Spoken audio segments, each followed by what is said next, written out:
Persija kerap mengirim pemain ke tim nasional, bahkan musim lalu sempat kekurangan pemain dan Paling lain-lain. banyak. Itu adalah bukti kesuksesan Persija dalam youth development dong, Yanisa.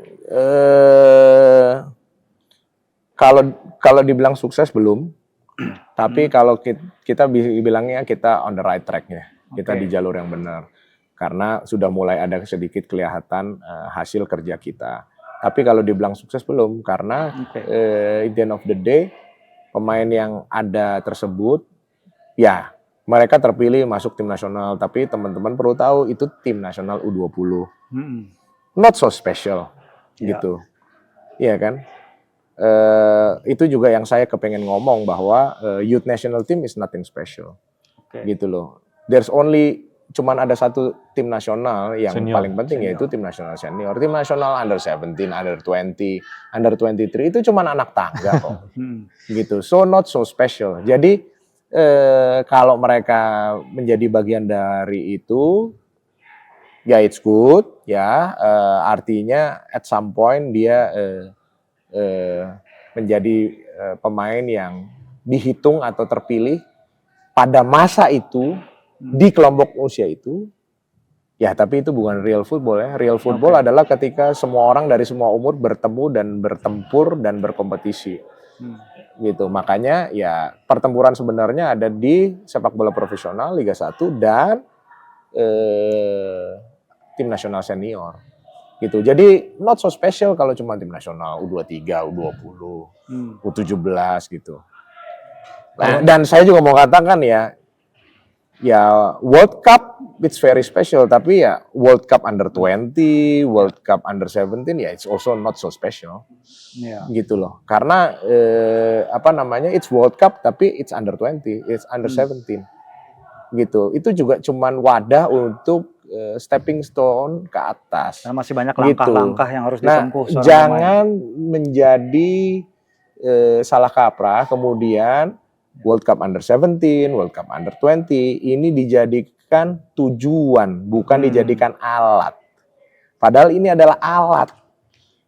Jenjang gitu ya? Iya, ini adalah alat gitu. Alat untuk menuju ke tujuan yang utama. Tujuan utamanya apa? Professional football dan tim nasional senior. Gitu. Jadi nggak ada yang special dengan under 20, under 17, ya kan, World Cup under 20, World Cup under 17, nggak ada yang special, gitu loh.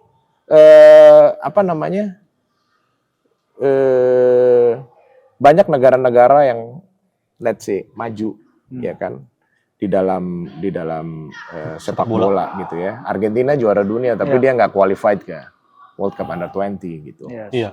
Ya kan, saya nggak tahu nih World Cup under 17 ada negara besar yang nggak lolos nggak? Pasti ada kan? Mungkin ya. Ya kan, pasti ada gitu loh. Karena ya Itian buat negara-negara yang sepak bolanya udah maju, under 17, under 20 not so important gitu. Itu hanyalah alat untuk mencapai tujuan utama gitu. Dan ketika mereka sudah punya satu domestic ecosystem yang baik, mereka nggak pusing kok dengan World Cup.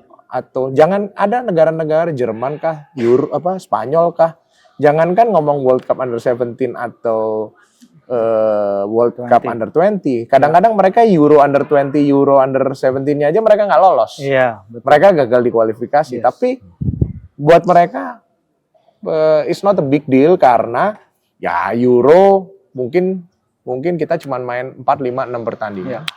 World Cup juga mungkin sampai final kita cuma main 4, 5, 6 pertandingan. Terus kenapa lu mesti pusing ketika lu nggak lolos, lu kehilangan 4, 5, 6 pertandingan. Sedangkan di domestic ekosistemnya mereka main setiap pekan competitive game. Benar ya. Iya. Gitu loh, competitive game. Yang pertandingan lu best of the best player main lawan best of the best players juga, dan competitive game. Game yang sometimes kita bisa menang, sometimes bisa draw, sometimes bisa kalah. Gitu. So akhirnya itu menjadi tidak terlalu relevan lagi. Tapi kan butuh pengalaman internasional, Bang. Itu kan masih domestik. Kan butuh pengalaman internasional kan setiap pemain walaupun kelompok umur. Kenyataannya ya kan banyak pemain-pemain juga yang dia bisa sampai ke atas tanpa dia pernah menjadi bagian dari national team Oh iya. di youth. Contohnya Gitu. Bang ada Bang?